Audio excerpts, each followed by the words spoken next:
25. Donc on vous dit, on considère la fonction g représentée graphiquement ses contres et définie sur l'intervalle 1, 10. Déterminer sans justifier la valeur des nombres dérivés g' de 1, g' de 5, g' de 10. Donc g' de 1, on se met en x égale 1 en abscisse, on monte jusqu'à la courbe représentative de la fonction g, la tangente est tracée. Quel est son coefficient directeur? Lorsqu'on avance de 1 en abscisse, en ordonnée, on monte de 2 pour rejoindre la droite, donc le coefficient directeur vaut 2. Ensuite, g' de 5, on se met au point d'abscisse 5, on se met en x égale 5, on monte jusqu'à la courbe représentative de la fonction g, hop, la tangente est tracée ici, c'est une droite horizontale, donc son coefficient directeur, vous savez, lorsque l'on avance de 1 en abscisse, en ordonnée, on monte de 0. Donc ça vaut 0. Et ensuite, g' de 10, on se met en x égale 10 en abscisse, on monte jusqu'à la courbe représentative de la fonction g, la tangente est tracée, on regarde que vaut son coefficient directeur, alors là c'est pas si évident que cela, donc on va prendre le point ici et le point ici. On constate que lorsque l'on avance de 2 unités en abscisse, en ordonnée, on descend de 3. Donc quand j'avance de 2, je descends de 3, donc par proportionnalité, lorsque l'on avance de 1, on va descendre de moins 1,5. Donc le coefficient directeur, attention ici, c'est moins 1,5. Ensuite, on vous demande de déterminer en justifiant les équations réduites des tangentes T1 et T5.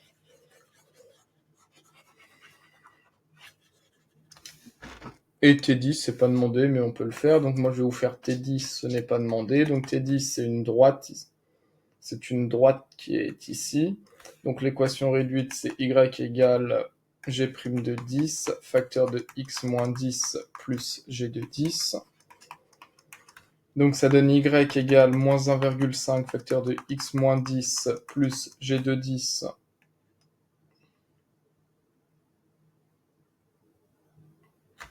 qui vaut 2,5 environ.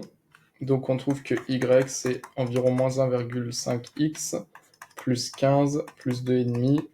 Et donc on trouve y égale moins 1,5x plus 17,5. Ok, donc T10, ce n'était pas demandé. Mais on pouvait le faire par lecture graphique. Et on pouvait le faire en appliquant la formule, y égale f' de a, facteur de x moins 1 plus f de a. Ce qui est bien avec T1 et T5, c'est qu'on n'est pas obligé d'appliquer cette propriété. Il suffit de trouver graphiquement pour T1, c'est une équation réduite d'une droite, donc y égale mx plus p, son équation réduite. Le coefficient directeur m, on a trouvé que c'était 2x, plus, et p c'est l'ordonnée à l'origine, donc la tangente T1 est ici, l'ordonnée à l'origine, p vaut moins 1, plus moins 1. Donc on trouve que y égale 2x moins 1. Voici son équation réduite. Si vous n'avez pas réussi, vous faites y égale f' de 1, facteur de x moins 1 plus f de 1. Y, on trouve, c'était g, donc g' de 1, facteur de x moins 1 plus g de 1. G' de 1, donc ça donnait 2, facteur de x moins 1 plus g de 1, ça vaut 1. Et donc on trouvait 2x moins 2 plus 1, et y égale 2x moins 1. Donc soit graphiquement, mx plus p, soit en appliquant y égale g' de 1 fois x moins 1 plus g de 1, on trouve y égale 2x moins 1 pour T1. Et pour T2, pour T5, pardon, donc graphiquement, son équation réduite, c'est y égale mx plus p. Le coefficient directeur, on a vu que ça vaut 0, donc 0x, il reste y égale p. Et l'ordonnée à l'origine, 0, l'ordonnée à l'origine p vaut 5. Donc en fait, c'est la droite d'équation y égale 5. Si vous n'avez pas réussi à trouver y égale 5 pour T5, on applique y égale g' de 5 fois x moins 5 plus g de 5. Donc ça donne y égale g' de 5, 0 fois x moins 5 plus g de 5 qui vaut 5. L'image de 5 vaut 5. Et donc on trouve bien y égale 5.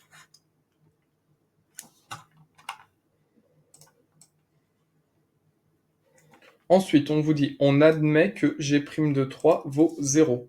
Tracez la tangente au point d'abscisse 3. Donc g' de 3 vaut 0, on se met au point d'abscisse 3 ici. On monte jusqu'à la courbe représentative de la fonction g. Et on vous dit que g' de 3 vaut 0, c'est-à-dire que le coefficient directeur de la tangente vaut 0. Donc quand j'avance de 1 en abscisse, en ordonnée, on va monter de 0. Donc en fait, j'ai un deuxième point. Pourquoi ça fait un cœur? Donc j'ai un deuxième point ici.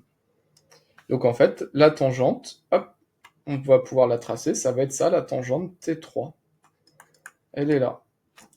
Donc j'ai bien m'appliquer, tac, tac. Donc si on s'applique, on monte jusqu'à la courbe ici. On prend sa règle, et là, hop, on trace la tangente T3. Voilà, qui est là. Et g' de 3, ça vaut bien 0, par lorsque l'on avance 2 en abscisse, on monte de 0 en ordonnée. Donc en fait, c'était une tangente horizontale. Ça, c'était la question 3. On va passer à la question 4. Question 4. Dressez le tableau de variation de g sur l'intervalle 1,10. Donc, x. Les variations de g, donc x va de 1 jusqu'à 10. Donc les x sont là. Donc quand x va de 1 jusqu'à x égale 5, je rappelle que l'axe de x est ici, hein.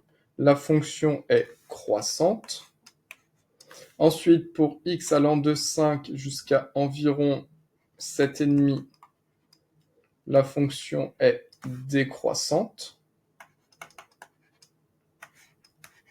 Ensuite, de 7,5 jusqu'à 9,5, la fonction g est croissante. Et enfin, de 9,5 jusqu'à 10, donc le 10, hop, j'ai le décalé, j'avais pas prévu que ce soit aussi grand.